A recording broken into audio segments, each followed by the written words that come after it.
We used to go to his house on a Saturday morning with 30 different formulations, and we'd give him samples and he'd be like, terrible, terrible, worse, oh my God.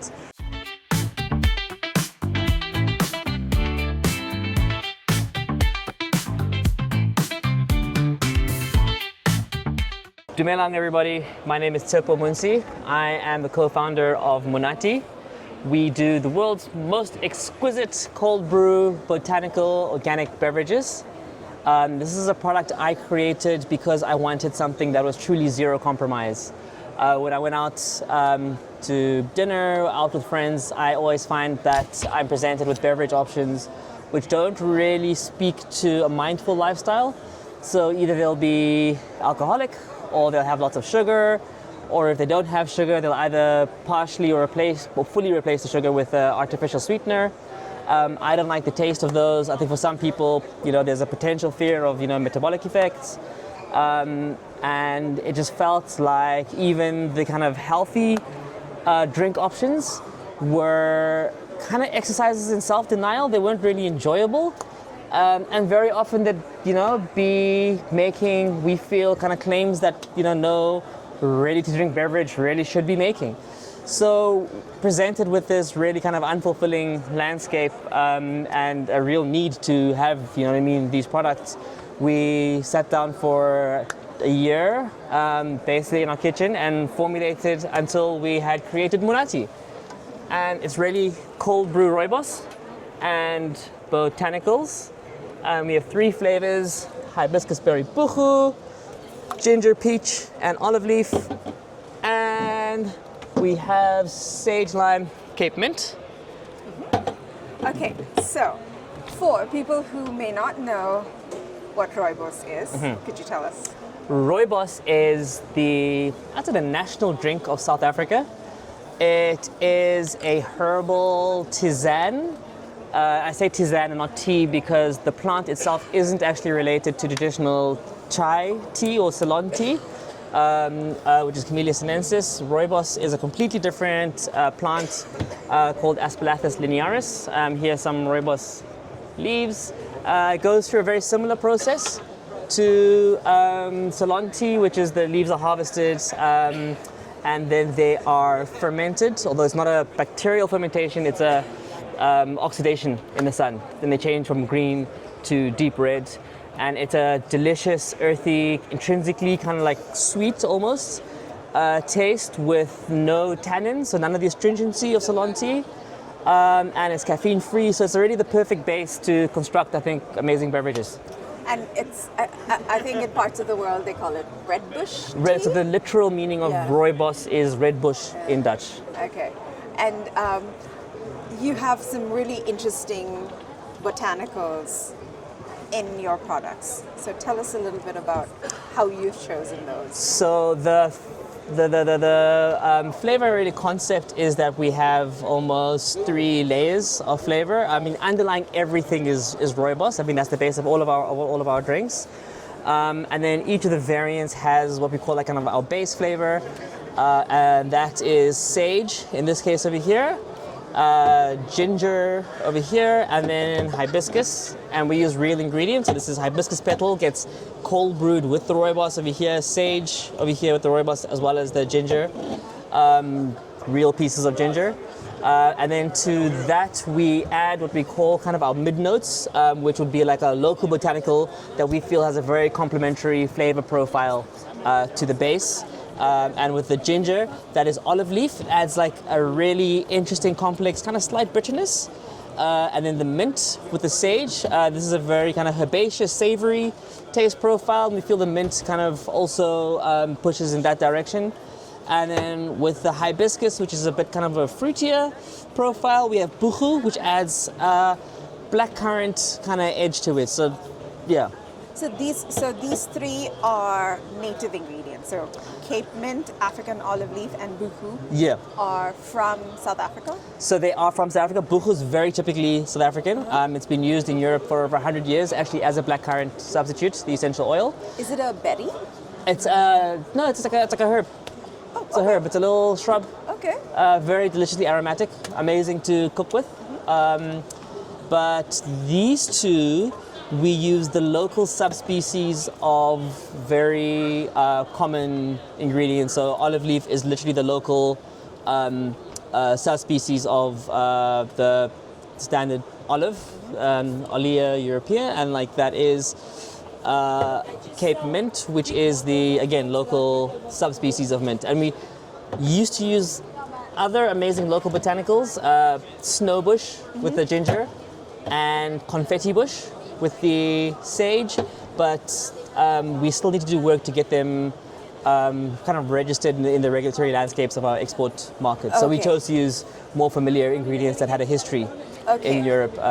But still amazing compliments to the base flavor. Yeah. Okay, so the ingredients that are native to South Africa, Sure.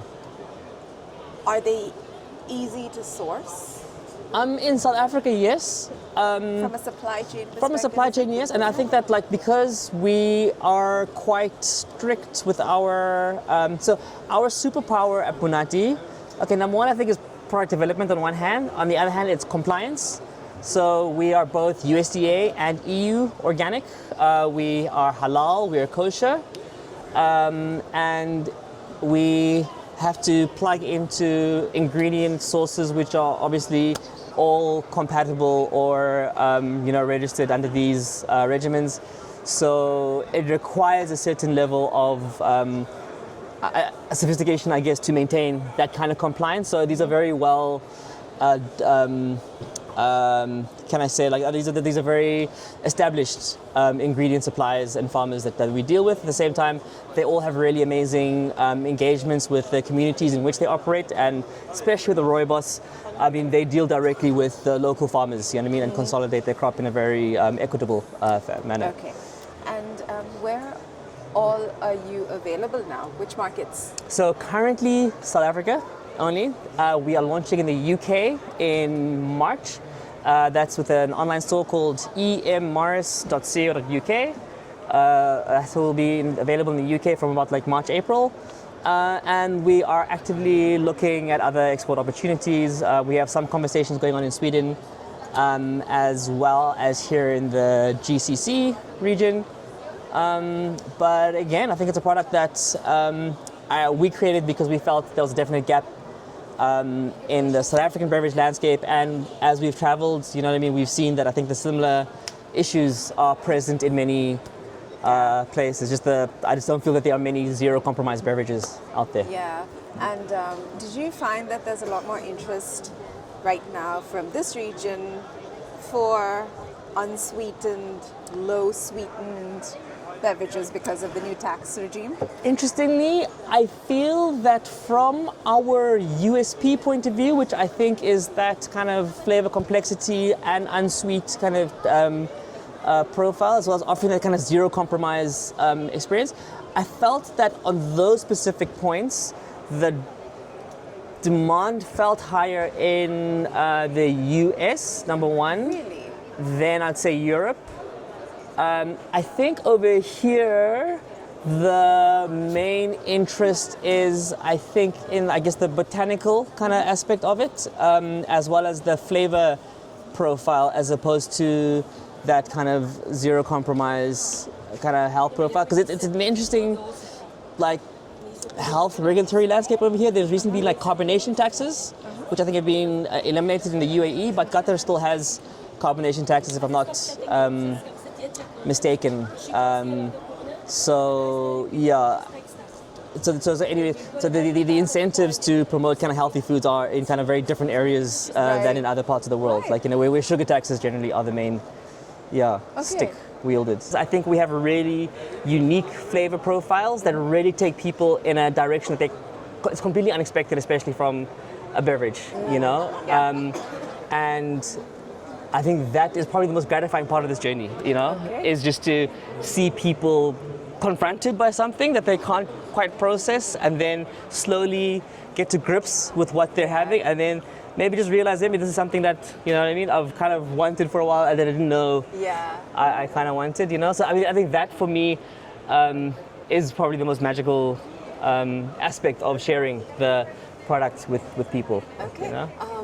what have been some of the challenges with consumers? Like, have they found some of the flavor combinations a bit too complex? I'm surprised at how rarely we actually get, because again, we formulated these to be kind of unapologetically true to their ingredients, unapologetically complex, because I mean that's one of the requirements that I set, was something that had the notes to potentially pair with meals, for instance. Do you know what I mean? While still being, intrinsically kind of just good, refreshing, to kind of replace kind of soft drinks, for instance, and even kind of sparkling water. So just have that kind of balance, you know what I mean, of flavor complexity plus maybe sessionability. And it's, but still, with that complexity, it's surprisingly rare for us to get like a truly kind of negative response. And I think the majority of really negative responses are really due to the lack of sugar, because I think we have been conditioned to expect our beverages, our cold beverages at least, to be sweetened, right? I mean, it's almost like a universal truth, and it can be jarring, I think. Actually, that brings up an interesting point. Rooibos is normally drunk hot. Hot, yeah. So is this very, very new to the market? Like the concept of cold and then cold brew. So Rooibos iced tea has existed for a couple of years now. I'm sure there have been others, but I think the most prominent brand ambassador for Rooibos iced tea would be Boss. I think we were the first to market with an unsweet Rooibos product, and especially an unsweet sparkling Rooibos product.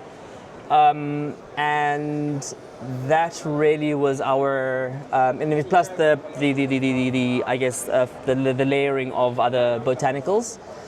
So I think it is quite a new concept, at least the unsweet sparkling RTD kind of category. But yeah, there are more entrants in the field, and I think it's exciting to see like some of the really cool products coming out. I think a lot of them are just celebrations of South Africa's botanical heritage, which is amazing. So we're seeing some like honey bush sparkling iced teas now as well. Like, it's beautiful to see.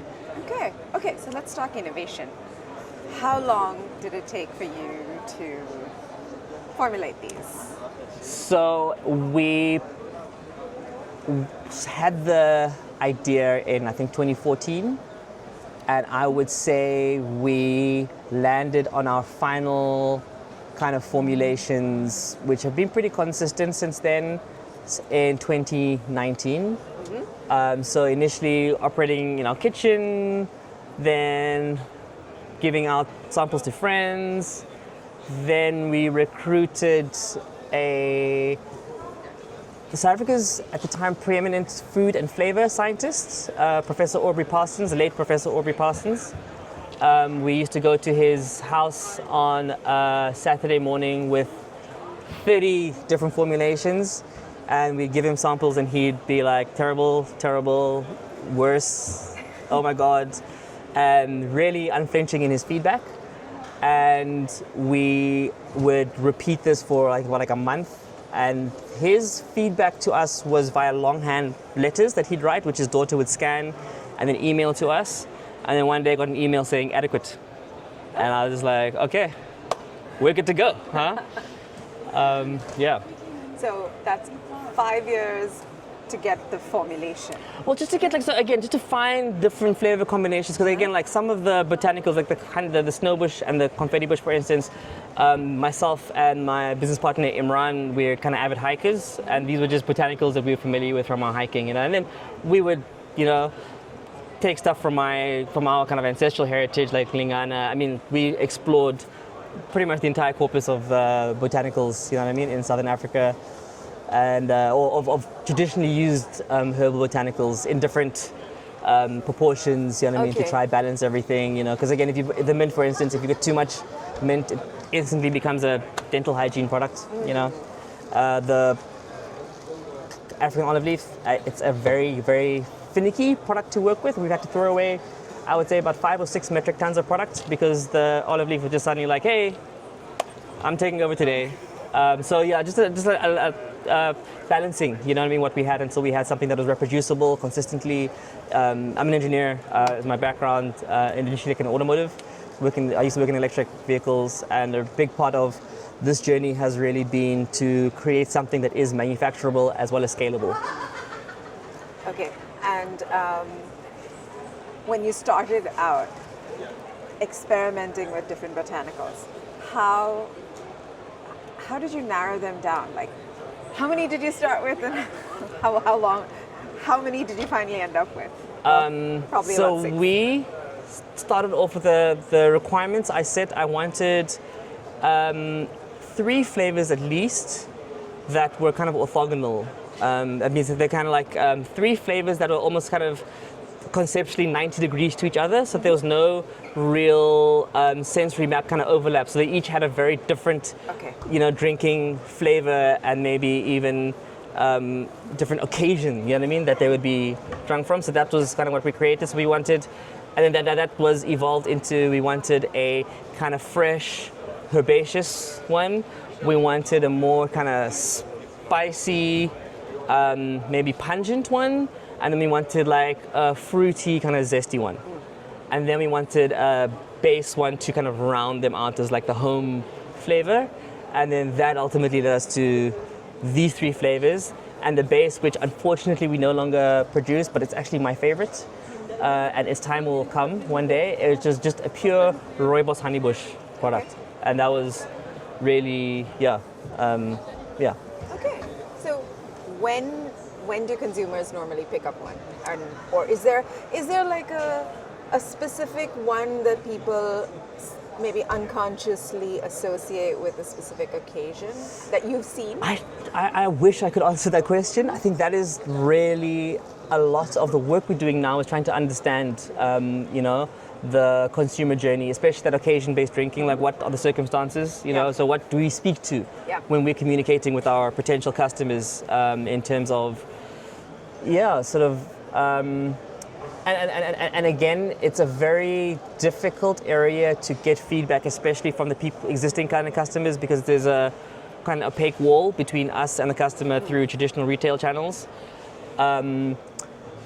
But we would have seen one category which I think has been the biggest purchase, that we call the nannies or the minders. Mm-hmm. So these are people who kind of look after broader family kind of shopping, like a mom or a dad, like, you know what I mean, who kind of generally buy in bulk.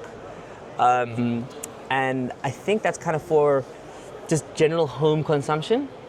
So potentially as like a replacement for kind of soft drinks, do you know? Yeah. Okay. But I think we would like to see ourselves more in hospitality as well, maybe more in the alcohol alternative space. Yeah. Okay, so who is your main consumer now? Is that now, profile? I can't say. We've gotten, I guess, semi-anecdotal feedback from our retailers that it is the biggest purchasers, I think, are female and maybe 40 years and older. Really? Yeah. That's an interesting demographic. Which is, because I think from just looking at trends in this category, it feels very much like a Gen Z drink. Yeah. Do you know what I mean? Like, maybe not Gen Z, maybe older Gen Z, younger millennial. Yeah. Again, because I mean, just in terms of the fact that it is, I think, very much part of that mindful drinking, phenomena, which I think, is gaining steam, all the time. But again, this isn't at all scientifically measured. We're definitely in the process of getting more empirical. With our customer outreach. Yeah. Okay, what channels are you present in now? So currently our primary sales in South Africa are online. Mm-hmm. So that's through to online channels, so Takealot and Amazon. In the UK, again, so we're launching through an online store. And we are about to list in Checkers, which is the biggest retailer, part of the group, which is the biggest retailer in Africa. Mm-hmm. And we are in a whole bunch of specialty organic and kind of health stores. And I'm excited about ice cream parlors and gelato stores. I think it's a really awesome pairing, you know? I think it's a really lovely accompaniment to an ice cream on a hot day. Do you know what I mean? Because I really find it like maybe overwhelming to have an ice cream plus like a hypersaccharine kind of drink, you know, like a traditional soft drink. I think having an unsweet drink with an ice cream pairs amazingly. That's an interesting combination. I mean, the other use case potentially could be you take a kid out for ice cream and you can have something that is not an ice cream. Sure. Although I will always go ice cream, like seriously. But yeah, so look out for us at Paul's Ice Cream in Johannesburg if anybody's listening from Gauteng area. Okay. You have now become an online first brand. Sure. How complicated is it going to be to get into retail? Because retail is a completely different ballgame. Completely different ballgame. And it's an expensive and time-consuming affair. Sure. So we are just launching in Checkers right now, one of the 3 premier retail grocery chains in South Africa. It's a very curated listing through their small and emerging enterprise program. Where they, support us in many ways with regards to payment terms, etc., and just assisting with the whole kind of listing process.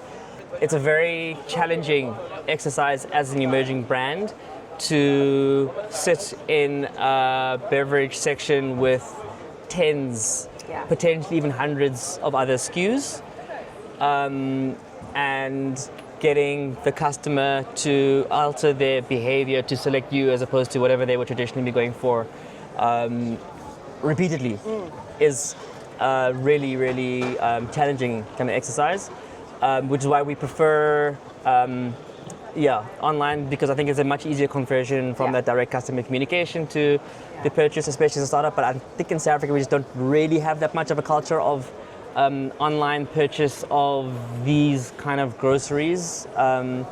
Because discovery again is like if you're in a store, Sure.